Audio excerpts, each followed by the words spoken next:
명절이 이제 곧 다가와서 바쁘실 텐데 음식 하시느라 여러 가지 뭐 준비하시느라 바쁘실 텐데도 오늘 은혜 받고 가시면은 더 행복한 축복된 명절이 될 줄 믿습니다. 여러분 이제 본문은 이제 성령 충만 받는 베드로의 이제 첫 설교죠. 유명한 설교입니다.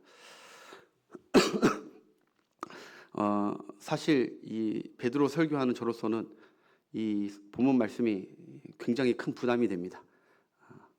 왜냐하면 베드로가 그렇게 막 길지 않게 설교를 했는데 무려 3,000명이나 회심하는 놀라운 역사가 일어난 것이 이 설교입니다.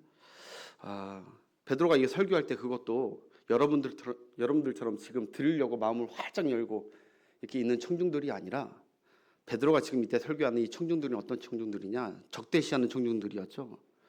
조롱하고 놀리고 예수 믿는 자들을 우습게 여기는 말씀을 들으려 하지 않는 그들에게 단 한 번의 설교를 했는데 하나님께서 성령의 큰 역사를 일으켜 주셔서 3,000명이나 회심하게 된 놀라운 역사입니다.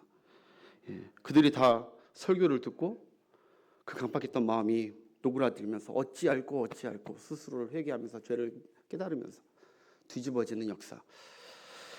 더 놀라운 것은 제가 이거 보니까요, 베드로가 지금 이게 설교 준비를 제대로 한 것 같진 않거든요. 뭐 설교 원고를 써서 이렇게 읽은 것도 아니고 즉석에서 성령의 말하게 하심을 따라 그냥 성령께서 하시는 거 그대로 그냥 반포한 것 뿐이거든요. 그래서 저는 오늘 사실 베드로와 달리 설교 원고를 준비했습니다. 설교 준비도 이틀 밤을 꼬박 세워서 준비를 했는데 오늘 이 설교를 듣고 과연 몇 명이나 찔림과 마음의 회심이 일어날지는 저는 알 수가 없습니다. 부디 바라옵기는 베드로처럼 한 번의 설교로 3,000명을 회심할 수는 없더라도 한평생 설교하면서 3,000명이든 30만 명이든 하나님의 사람으로 예수님의 제자로 길러내기를 그렇게 쓰임받기를 소망합니다. 그래도 오늘 하나님께서 이 귀한 말씀, 영광의 말씀 주실 때 큰 은혜를 주실 줄 믿습니다. 제가 이 두렵고 떨려요. 이 귀한 설교, 이 성령이 강하게 묻어있는 예수 그리스도의 피 흘림과 부활과 이 영광이 강하게 묻어있는 이 설교를 얼마나 전할 수 있을까. 저를 봤을 때는 부족한데 여러분들이 성령 충만해서 받는 여러분들이 은혜 되시길 바라겠습니다. 물론 오늘 설교가 핵심 부분인 그 본문 중간 단락은 제가 다루질 못합니다. 준비했는데 이거 하다 보니까 1시간 넘을 것 같더라고요. 그래서 오늘은 첫 번째, 두 번 나눌 겁니다. 오늘 첫 번째 그 앞부분에 요엘서의 예언의 그 성령 거기에 대해서 여기 가운데서도 분명히 우리에게 주시는 깨달음과 울림이 있을 줄 믿습니다. 성령이 주시는 은혜를 받으시고 다음 주는 절대 빠지시면 안 됩니다. 다음 주가 정말 이 설교의 가장 은혜로운 핵심 부분이니까 그 맛을 모르고 이 설교를 은혜를 받았다 하면 안 됩니다. 아무튼 오늘 설교는 이렇게 오늘 본문은 이렇게 시작되죠. 14절 15절 다시 한번 우리 함께 읽겠습니다. 14절 15절 베드로가 11 사도와 함께 서서 소리를 높여 이르되 유대인들과 예루살렘에 사는 이를 너희로 알게 할 것이니 내 말에 귀를 기울이라. 때가 제3시니 너희 생각과 같이 이 사람들이 취한 것이 아니니라. 아멘. 경건한 유대인들이 지나가면서 큰 소동이 나니까 지난 시간에 얘기한 것처럼 이게 무슨 일이냐. 그 전절 13절 보니까 저들이 세술에 취한 것 같다 하니까 베드로가 대표로 일어나서 담대하게 저들의 조롱을 듣고 담대하게 큰 소리를 외칩니다. 그러면서 유대인들아, 예루살렘에 사는 모든 사람들아, 이 일을 너희로 알게 할 것이니 내 말을 귀를 기울이라. 담대하게 선포합니다. 여러분 사람들이 성령 충만 받아 뜨거워진 이 120명의 첫 교회를 지금 조롱하고 있습니다. 이 상황은. 그리고 사람들이 비판하고 조롱하는 부분이 무엇이냐? 저들이 술 취한 듯 좀 이상하다, 특이하다. 그래서 삐죽삐죽 조롱하고 있었다는 것입니다. 이 현장을 잘 떠올리면서 저는 이런 은혜를 받았습니다. 여러분 다락방 안에 이 120명 예수 안에 성령 안에 예배 안에 있는 이 신도들은 정말 뜨겁고 지금 감격적이고 그리고 뭔가 충만하죠. 담대하고 충만합니다. 그런데 그 안에 이 120명 안에 들어오고 다락방 안에, 성령 안에 체험 없이 그 안에 들어오지 못한 사람들은 아주 차갑고 냉소적이고 그리고 비판하고 있는 지금 실정입니다. 제가 왜 이 말씀드리냐? 오늘날도 저는 마찬가지라고 봅니다. 교회 안과 교회 밖. 교회 안과 교회 밖이 똑같은 것 같지만 똑같지 않습니다. 우리가 예배드리는 거, 우리가 서로 사랑하는 거, 우리가 뜨겁게 찬양하고 뜨겁게 눈물 흘리면서 기도하고, 그리고 우리가 그토록 주님께 헌신하는 것, 예수 안에 들어오지 못하는 자들은 이게 이해가 안 되는 부분입니다. 조롱할 수밖에 없는 부분입니다. 비판할 수밖에 없는 부분이라고요. 그런데 여러분, 그것은 신앙생활 하다가 여러분 꼭 기억하십시오. 그거는 이상한 게 아닙니다. 그게 오히려 그들의 반응이 맞는 것입니다. 그들이 봤을 때 우리도 예수 믿지 않을 때를 생각해 봐야 됩니다. 그게 하는 것들이 다 이상해 보였습니다. 비방하고 조롱했죠. 어쩌면 그들의 조롱은 당연한 현상이라는 것을 먼저 우리가 기억을 해야 됩니다. 거기에 상처받는 것이 아닙니다. 다르기 때문에.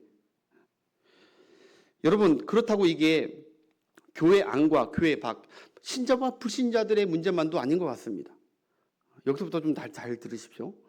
교회 안과 밖, 이 거점의 문제가만이 아니라 여러분 교회 안에서도 이 몸과 이름이 교인 등록이 교회 안에는 있지만 그 중에 몇몇 성도들을 보면서 아마 믿음이 연약한 성도들이 믿음이 강한 성도들, 뜨거운 성도들을 보면서 조롱하고 그리고 이해 못하고 뒤에서 수근수근 비방할 수도 있는 것입니다. 저 사람은 왜 이렇게 뜨겁게 헌신하지? 왜 이렇게 저렇게 없는데 자꾸 들이지? 자기 주제나 파악하지? 이렇게 얘기할 수도 있는 것입니다. 저 사람은 왜 이렇게 막 기쁘게 뛰면서 찬양을 하지? 가만히 있지. 왜 이렇게 눈물 흘리면서 기도하지? 왜 이렇게 큰 소리로 기도하지? 왜 이렇게 이상한 소리로 방언으로 기도하지? 이해 못하고 이상히 여기고 비방하고 조롱하는 신자들이 있을 수가 있습니다. 그들은 어디 안에 못 들어온 겁니까? 은혜 안에, 십자가의 깊은 안에, 성령 안에 아직 체험하고 느껴보지 못했기 때문에 아직 그쪽 바깥 세계에서만 머물러 있기 때문에 충만한 목사님 왜 이렇게 뜨겁게 기도하지? 이해 못할 수도 있는 거예요. 그런 분들 한 분 안 계시죠? 여기는 다 충만하시니까 다 체험, 영적 깊은 은혜 체험이 있으니까.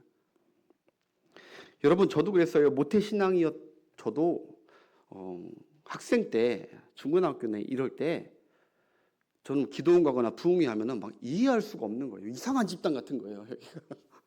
신앙이 없었으니까 왜 이렇게 저렇게 침을 튀기면서 옆 사람 신경 안 쓰고 저렇게 찬양하고 그냥 이렇게 하면 되지. 막 이렇게 막 찬양을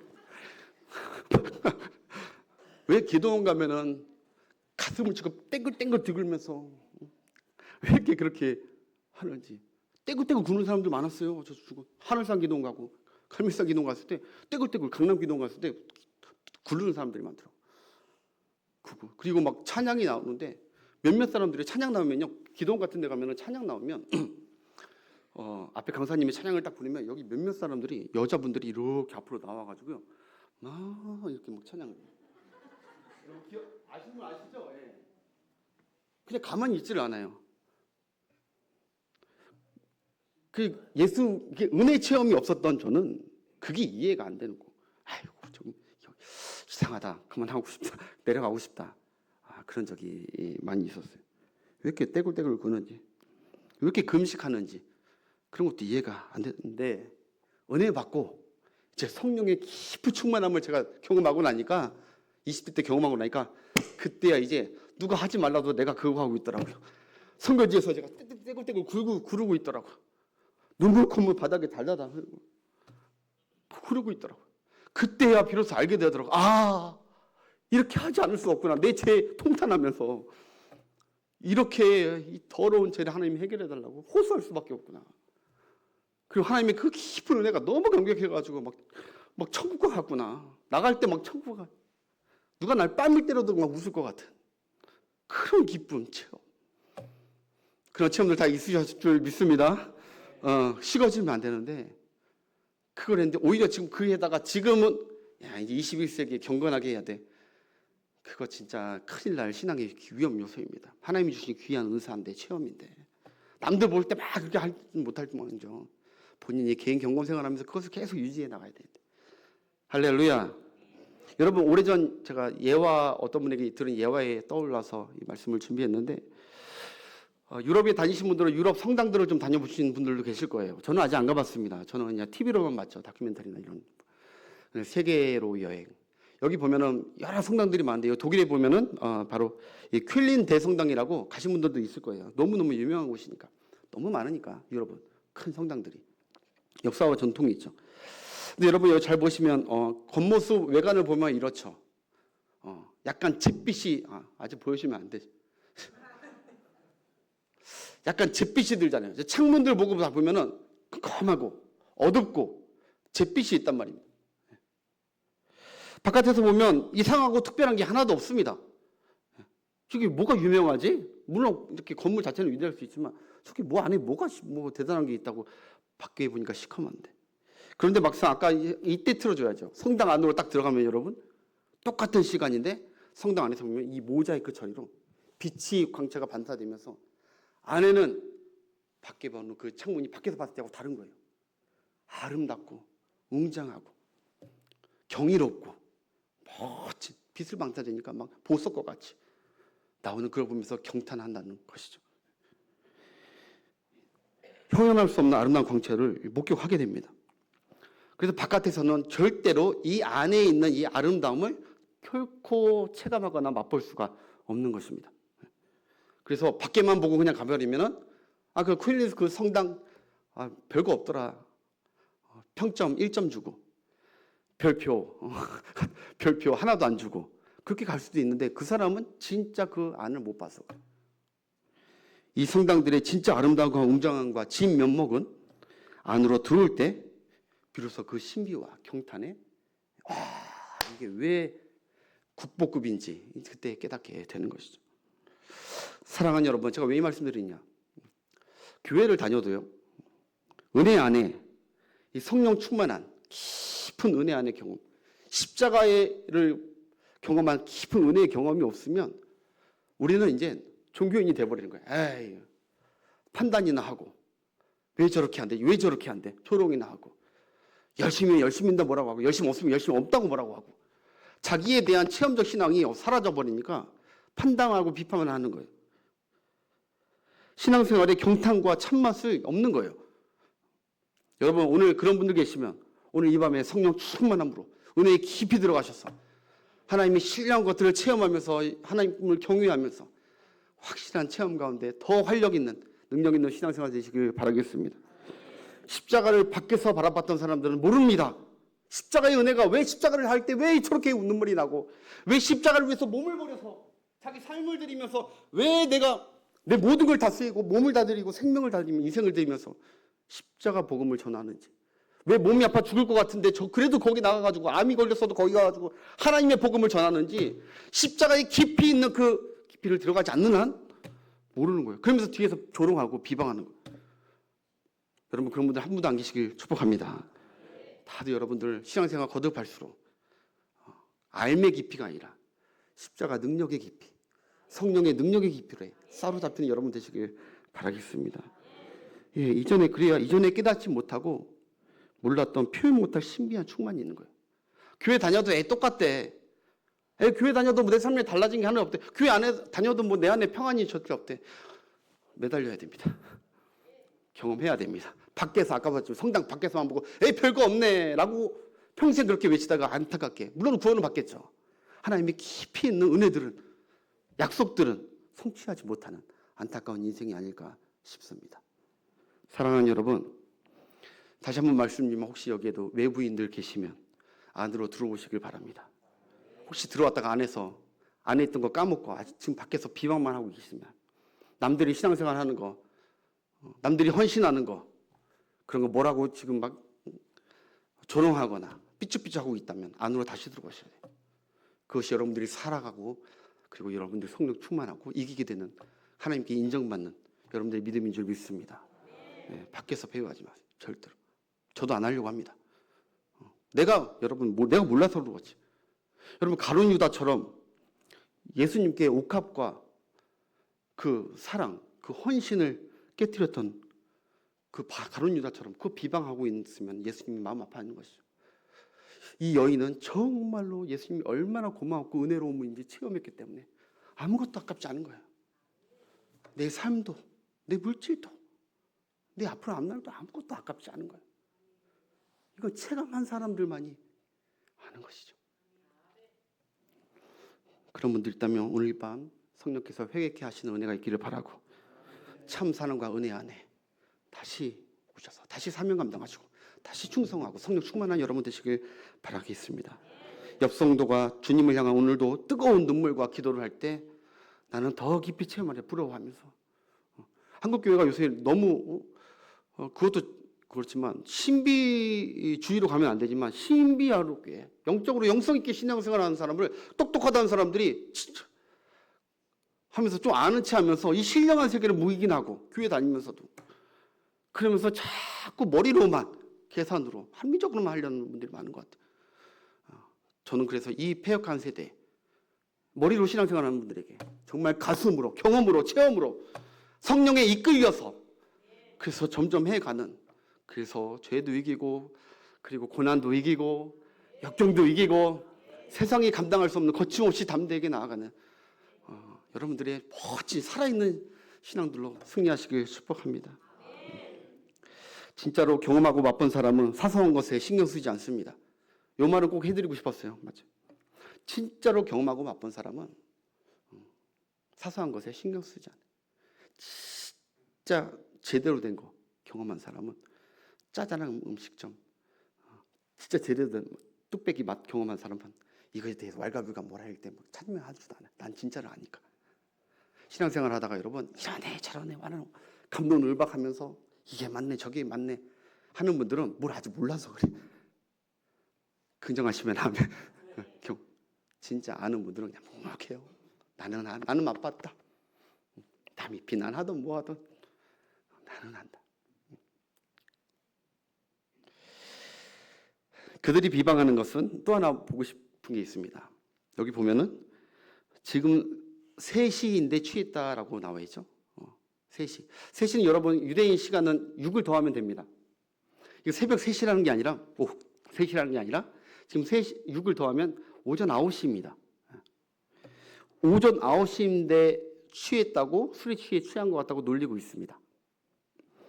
여러분 한번 물어보겠습니다. 대부분 성도들이 성령 충만하고 취할 때가 언제쯤인 것 같습니까? 몇 시쯤인 것 같아요?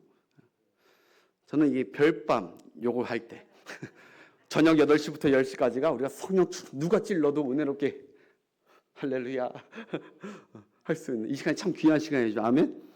그리고 대부분 보면 또 주일 오전 예배나 수요 오전 예배 11시나 12시 사이에 그때 하나님이 주신 은혜가 있고, 그때 성령이 충만, 내적으로 충만해지고 평안이 두려움을 왔는데 평안이 넘치고, 그리고 밥을 먹는데 밥도 그렇게 맛있고 성도들과 교제도 그렇게 기쁘고 할렐루야. 성령 충만할 때가 언젠가 봤더니 보통 모든 한국교회 성도들뿐만 아니라 많은 성도들이 아마 이 저녁 뜨거운 기도회 때나 아니면 점심 때, 정오 때가 아닌가 싶어요. 근데 여러분 혹시 그거 아십니까? 월요일 오전 9시 때도 여전히 기쁘고 성령 충만하다는 거. 화요일 오전 9시에도 성령 충만하다는 거. 우리는 이렇게 예배 드릴 때 막 성령 충만하고 집에 바로 돌아가자마자 싹 잊어버립니다.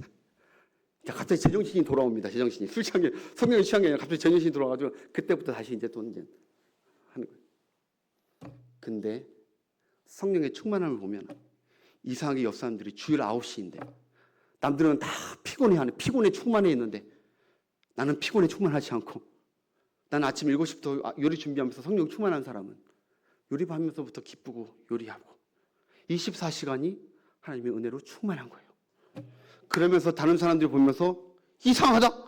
너 어제 무슨 일 있었니? 너 안 그랬잖아. 너 왜 그렇게 변했어? 왜 이렇게 친절해? 왜 이렇게 자상해?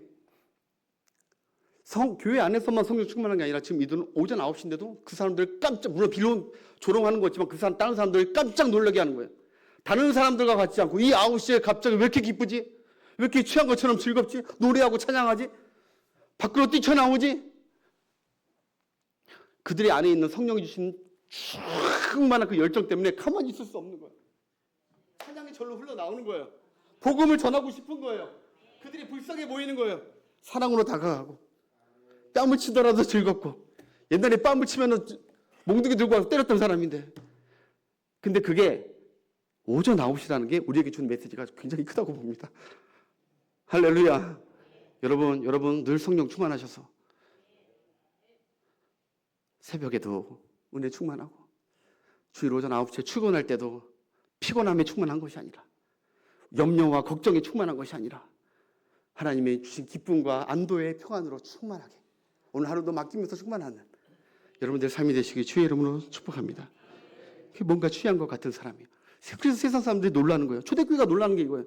저들은 우리와 다르다. 여러분, 베드로가 취한 것으로 오해하고 조롱하는 자들에게 이제 일어나 큰 소리로 설교를 이제 하기 시작하죠. 술이 취한 게 아니다. 오늘 말씀의 핵심이 이거죠. 유엘서에서 구약 유엘서에서 예언되었던 성경의 약속이 성취된 이 현장이다라는 거예요. 즉 하나님께서 지금 이 자리에 임재하고 계신다는 거예요. 하나님이 성전에, 너희가 알고 있는 성전에 임재하는 게 아니라 하나님이 영으로서 그 약속했던 대로, 유엘서 2장에 약속했던 대로 지금 이 모든 자리에 이제 영으로 임재하실 것이다. 하나님의 예언이 성취되었다. 찬양하는 거죠. 우리 16절부터 18절까지. 여러분, 남들에게 비방하고 모는 사람들한테 싸울 때, 혹시나 반박할 때 가장 좋은 방법은 말씀을 갖다 대는 거예요. 말씀을 대면 돼. 믿는 자들이다. 다른 걸로 논의해봤자 말이 안 끝나. 말씀 되니까 딱 이해하는 거예요. 유대인들이. 시작. 이는 곧 선지자 요엘을 통하여 일러스되 하나님이 말씀하시기를, 말세 내가 내 영을 모든 육체에게 부어주리니 너희의 자녀들은 예언할 것이요 너희의 젊은이들은 환상을 보고 너희의 늙은이들은 꿈을 꾸어리라. 무엇을 한다는 거예요 지금. 그리고 그때에 내가 내 여종들에게 부어주리니 그들이 예언할 것이요. 하나님이 반드시 약속했거든요. 내가 부어주리라. 누구 유대인들과 이스라엘 사람들만이 아니라 모든 남종과 여종에게, 남자뿐만 아니라 여종, 그리고 모든 땅에, 온 땅에 다 부어줄 거라 약속했는데 오늘 그 역사가 이루어졌다는 것이죠. 지금 여기 하나님께서 영으로 임재하신 곳이다. 거룩한 곳이다. 한마디로 성령께서 충만히 임하면 이 아이들, 젊은이들, 노인들, 제가 간단히 요약하면 이거예요. 요새 말로 간단히 요약할게요. 한마디로 성령이 임하면 아이가 요즘 아이 같지가 않다는 거예요. 젊은이가 요즘 젊은이 같지 않게 된다는 거예요. 이 폐역한 세대거든요. 요즘 젊은이들은. 이 젊은이가 요즘 젊은이 같지 않고, 이 노인이 요즘 노인 같지 않고 성령 충만해서 꿈을 얘기하고 예언을 하고 달라진다는, 삶의 의욕이 팍팍 살아나고, 그걸 누가 하시느냐? 하나님이 성령을 보내서 하신다는 거예요. 요즘 세대 같지 않고 달라지게. 아이든 노인이든 성령에 사로잡히면 이제 그때부터 구분이 안 된다는 거예요. 세대가 통합돼, 세대 차이 없다는 거예요. 성령은 한 영으로서 아이도 젊은이도 집사님들도 노인들도 다 늘 주의 일에 여전히 충성하고 충만하고, 그게 성령 충만의 역사입니다. 증거입니다. 증거. 그게 증거. 여러분, 우리 자신을 돌아보는 귀한 시간 되시길 바랍니다. 저도 마찬가지고, 우리가 서로 자꾸 생각이 다르고, 자꾸 나는 어리니까 아직 못해, 나는 꿈과 비전이 없어. 젊은이들은, 요새 하는 젊은이들 얘기하고 똑같이 하고 다니는 것이 아니라, 어르신들은 나는 이제 힘없어서 못해 하는 것이 아니라 성령의 능력을 받아서 내가 할 수 있는 부분을 찾고, 그래서 하나님께 영광을 끝까지, 갈렙처럼 끝까지 돌리고 가려고 하는 성령 충만한 여러분들 모두가 되시길 축복합니다. 똑같이 성령 하나님께서 똑같이 어떠한 비전과 열정과 소망으로 가득한 상태입니다. 소망으로 다 가득한 상태예요. 침체되어 있는 상태가 아니에요. 다 가득한 상태. 그래서 우리 잘 아는 CCM 중에 하나님의 꿈이 나의 비전이 되고, 근데 하나님의 꿈이 나의 비전이 아니라 하나님의 꿈이 우리 비전이 되는 거예요. 예수님의 성품이 나만 예수님의 성품이 아니라 우리 교회 안에 예수님의 성령의 강력한 성령 충만의 성령 세례가 임하면 예수님의 성품이 우리 성품이 되는 거예요. 우리가 다 그렇지 않았던 사람들이 성품이 되는 거. 꿈꾸시길 축복합니다. 우리의 목표, 우리의 가정이 성령님의 권능이 나만 권능 충만한 것이 아니라 온 성도들이 담대하게 주의 말씀 전하면서 증인되면서 빼지 않으면서 성령의 권능이 우리 권능이 되는 거예요. 저는 여러분 꿈이 있습니다. 우리 교회와 그리고 여러분들의 가정과 여러분들의 생업이 유에서의 예언이 성취되는 성령 충만한 공동체가 되길 축복합니다. 다른 것이 아니라 이거 우리 가정이 하나, 각자 가정마다 다른 꿈, 회사원이나 종이나 다른 꿈을 꾸는 것이 아니라 각자 성령의 충만함으로 하나 되어서 다른 꿈으로 서로 부딪히고 싸우고 갈라지고 걱정하는 게 아니라 바로 성령 안에 하나님의 영광을 위한 거룩한 열정과 거룩한 하나됨으로 요즘 가정 같지 않고 요즘 회사 같지 않고 요즘 교회 같지 않고 성령의 충만한 교회로 하나님께서 불을 일으켜 주시길 그 꿈을 이루어 주실 줄 믿습니다. 그것을 위해서 우리가 한 마음으로 오늘 이 밤에 기도해야 됩니다. 그거 되면 나머지 문제는 저절로 되는 거예요. 여러 가지 풀리지 않는 문제들이 성령께서 오늘 보니까 그거부터 시작하니까 풀리기 시작하는 거예요. 여러분 더 놀라운 것은 잘 살펴보니까 성령 강림한 이때에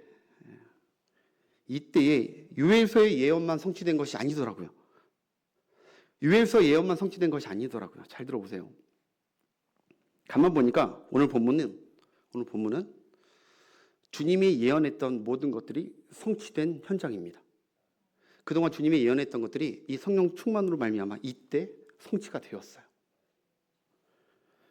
여러분 베드로를 주목하길 바라요. 그 옛날 그 고기잡이 베드로를 주님이 부르실 때 내가 너를 이제부터 사람 낚는 업으로 살게 하리라. 사람 낚는 이게 주님의 예언이고 그에 대한 축복의 꿈과 선포였어요. 내가 너를 앞으로 지금은 물고기 잡고 날 졸졸졸 따라다니고 아무것도 낚지 못하지만 내가 장차 사람을 낚는 어부가 되리라. 그 예언이 성령 강림과 함께 오늘 성취됐고 앞으로도 5천 명이든 몇 명이든 안진뱅이도 낫고 다 성취되는 역사가 성령 강림과 함께 있었다는 거예요. 그래서 성령 충만을 사모하셔야 돼요. 성령 충만 안에 예수님의 예언과 우리의 소원과 꿈이 성취되는 그 모든 일들도 성취되고 시작되는 줄 여러분 믿으시길 바랍니다. 두 번째 또 예수님께서 베드로에게 예언한 것이 있습니다. 바로 너는 이제부터 베드로라, 개바가 아니라 베드로라, 반석이라. 내가 이 반석 위에 내 교회를 세우리니 음부의 권세가 이기지 못하리라. 베드로 위에 교회를 시작하겠다고 선언하신 그 선언. 정말 베드로를 통해 여러분 지금 이때 120명을 통해 교회가 시작됐고 그 리더가 되었고 음부의 권세 앞에서 당당하게 교회의 승리를 외치고 예수 그리스도의 승리를 외치는 멋진 하나님이 주님의 예언이 성취된 줄 믿습니다. 또 하나 더 살펴보자면 얼마 전에 있었던 사도행전 1장 8절에 오직 성령이 너희에게 임하시면 너희가 권능을 받고 예루살렘과 유대와 사마리아와 땅끝까지 무엇이 되리라? 내 증인이 되리라 이것을. 베드로가 원래 겁쟁이였습니다. 벌벌 떨었습니다. 내가 어떻게 주님이 돼? 그러다 죽는데. 그런데 이 성령 충만과 함께 베드로는 담대하게 증인의 삶을 삽니다. 죽으면 죽으리라. 그걸 누가 하셨냐? 베드로가 했냐? 아니라는 거예요. 성령께서 베드로를 통하여 주님의 예언이 성취되게 하셨습니다. 그러니까 여러분 오순절의 성령 세례와 그 충만 사건은 요엘서 말씀만 성취된 것이 아니다. 베드로 인생에 주님이 약속한 모든 예언들도 성취된 사건이다. 할렐루야. 잘 정립되시길 축복합니다. 성령 충만이 단지 내가 뜨거워져야지 이것만이 아니라 성령 충만을 주신 건 주님이 내게 주었던 약속들과 무엇들이 다시 다 생각나게 하고 또 그 예언들이 다 이루어지게끔 내게 능력과 담대함을 주셔서 그 일을 감당하게 하시는 사건. 그것이 성령 충만. 저는 오늘 말씀을 요약하면서 소망을 갖게 됐습니다.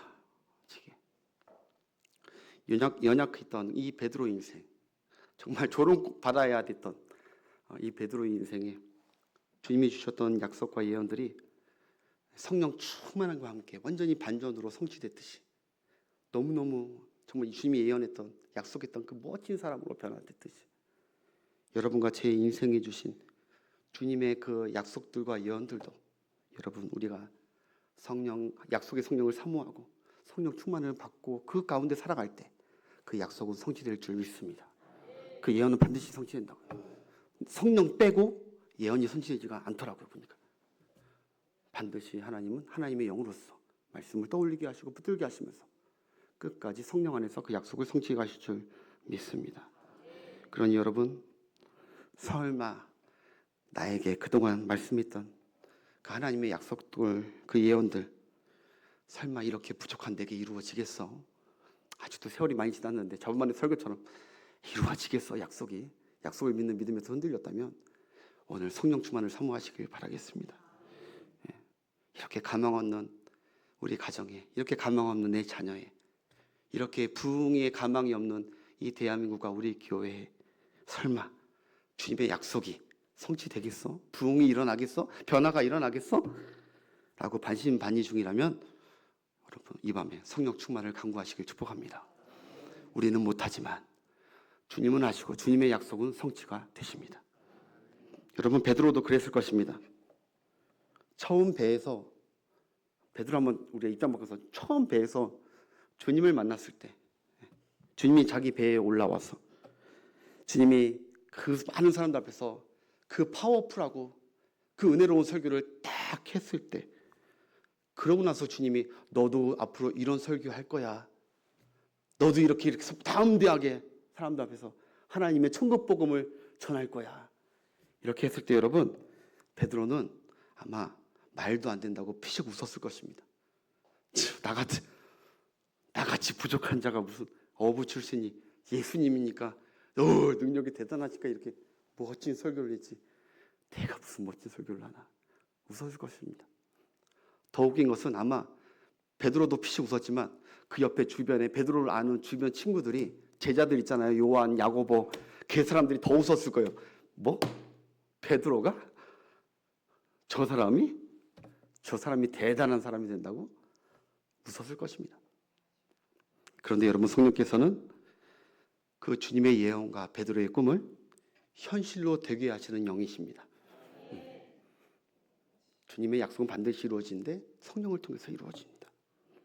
성령 충만 받으면요 주님의 말씀과 비전들이 실상이 되게 하십니다. 우리의 믿음은 연약할지라도 성령은 반드시 그것을 이루어 가십니다. 저도 여러분 이 베드로를 묵상하면서 저도 여러분 오래전에 정영구 선교사님께서 정영구 선교사님 아시죠? 필리핀에서 필리핀같이 생기신 우리 선교사님 제가 유학생활을 저를 도왔던 그분이 저에게 그러더라고요. 저는 그때 아무 생각도 없는 문외인이었습니다. 그냥 뭐 미래도 없고 그냥 필리핀 가가지고 그냥 아무 뜻 없이 갔다. 제게 그 정영근 선교사님이 그러더라고요. 너도 내 아버지처럼 목사가 돼서 설교할 거야. 저는 그 말에 베드로처럼 피식 웃었습니다. 이분이 한국말을 해야지 왜 따갈로그를 하나. 상상을 해봤는데 우리 목사님, 위대하신 목사님 여기 위에서 하나님의 말씀을 담대하게 선포하시면서 하나님의 백성들을 회개케 하고 눈물 짓게 하고 그리고 하나님께 영광의 찬송을 돌리게 하고 들어온 사람들이 우죽순으로 들어왔다가 나갈 때는 밖에서 들어가는 그 놀라운 사역을 했던 이 아버지 이 설교를 내가 한다고요? 지금 이 꼬라이인 내가? 나는 말도 안 된다고 피식 웃었습니다. 그런데 하나님이 하셨습니다. 하나님이 나는 꿈도 못 꿨던 일을 어떻게 보면 주님께서 우리 정영구 선교사님을 통해서 선지자격으로 제게 예언하신 것 같아요. 너 나중에 주의 복음을 전하는 아버지 같은 설교자가 된다. 저는 그때만 해도 우리 형이 될 줄 알았습니다. 우리 형 지금 있잖아요. 그 사무엘이 한 사람씩 찍잖아요. 다윗의 형제들 잘못 찍고 있나 지금? 나 말고 우리 형은 오라고 할까? 그렇게 말한 적도 있는데 생각하고 말도 안 된다고 피지 웃었어요. 그런데 예언이라고 말하기 그렇지만 그 말씀이 현실이 될지 저는 깜짝 놀랐습니다. 성령은 주님의 일을 본인께서 직접 하십니다. 우리가 믿던 안 믿던, 붙잡던 안 믿던 우리를 다시 붙들게 하시고 끝까지 나중에는 그 성령 충만 받아서 그때 했던 그 말도 안 되는 일이 현실이 되는구나 하면서 내가 된 것이 아니라 하나님이 하셨다고 하나님께 영광을 돌리게 될 줄 믿습니다. 여러분, 오늘 밤 말씀만 믿겠습니다. 여러 가지 복잡한 거 전했는데 여러분, 이런 기초 첫 번째, 은혜 안으로 영적 깊은 곳으로 들어가십시오. 할렐루야. 이 정도 신앙생활로 제발 만족하면서 언제까지 이렇게 머리로 하지 마시고 깊이 더 2026년 더 깊이 들어가셔서 더 하나님의 영광을 맛보시는 여러분 되시길 축복하겠습니다. 그리고 늘 성령에 사로잡혀서 한때 저녁에만 이럴 때만 은혜 받고 성령 충만함을 사람들에게 보이는 것이 아니라 어느 때든 피곤할 때이든지 위태로울 때이든지 그때도 이 사람 뭔가 다르네? 뭔 일이 있었네? 이 사람 옛날 같지 않네? 라고 하는 그렇게 고백하게 해서 하나님께 영광을 돌리시는 여러분 되시길 축복하겠습니다. 또 요엘의 예언처럼 요즘 사람, 요즘 가정 그것을 꿈꾸는 것이 아니라 오늘 기도할 때 주여 영적인 눈을 내게 여셔서 내가 천국 가정을 이루고 있는지 요즘 폐역한 이 세대의 가정을 이루고 있는지 주여 회개합니다. 주여 우리 가정에 성령 충만케 하여 주시고 6월에 그 성령의 그 임재하셨던 그 역사를 우리 가정에 임재하셔서 아이들과 젊은이와 노인들 모든 가족들이 다음 세대들까지 하나님의 영광 안에 귀하게 쓰이는 하나님의 사람들 되게 하여 주시옵소서. 마지막으로 나는 지금 못할 것 같지만 맞습니다. 나는 못합니다. 베드로처럼 우리는 겁쟁이고 우리는 두려움 없고 믿음 없고 흔들리고 합니다. 그러나 성령님은 예수님의 예언을 성취하셔서 우리를 반드시 우리가 붙들었던 그 약속을 성취케 하실 줄 믿습니다. 그 성령 믿으시고 흔들리지 마시고 주님을 높여드리고 오로지 결론은 따라합시다. 성령 충만, 성령 충만, 성령 충만이 답인 줄 믿습니다. 여러분 사역에 그래야 하나님의 놀라운 영광이 거침없이 담대하게 하는 역사들이 일어나게 될 줄 믿습니다. 우리 신부분들 앞으로 나오셔서 우리 마지막 날에 내가 나의 영으로 그 약속 우리의 삶 가운데도 우리의 사역 가운데 걸음 가운데도 일어나고 있고 계속 일어나게 될 줄 믿으면서 우리 소망을 가지고 우리 박수 치면서 우리 함께 찬양하겠습니다.